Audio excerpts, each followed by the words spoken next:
Well, West Ham are in desperate need of a win, and obviously being at the London Stadium, I sort of see this as a must win.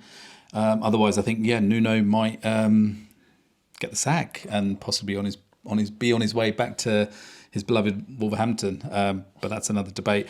But yeah, I think for this game, I don't see anything other than a Newcastle win. I think Newcastle are playing really good football. I think with Gordon and the players they've got, I don't see them struggling at the London Stadium. And I think they'll use the point that there is going to be pressure and there might be a protest. There might be fans lacking in the crowd and no optimism. So yeah, I see it as a Newcastle 2-0 win. What do you think, Lex? So there's, I'm going to have to agree. It's going to be a Newcastle win. I think nothing less really, unfortunately, for a few reasons. So I think you mentioned obviously the Spurs game earlier.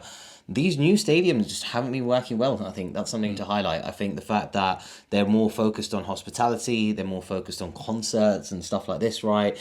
West Ham has a lovely bit of carpet around the pitch, but you're what, meters away from it, right? So at Spurs, you might get a nice fancy pint and a nice bit of chicken tenders, but you're not getting the atmosphere anymore, right? The cauldrons of these old stadiums have disappeared. You look at the Leeds game West Ham were at. Leeds was rocking, Ellen Road was rocking, and you don't get that as much at these new stadiums, right? So that would be my number one problem.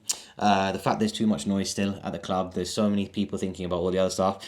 And it's just the quality of the squad right now. I can't think of anyone good at West Ham at the moment. We spoke about this on our crisis segment, and I just can't see where they'll score. Maybe they might score one.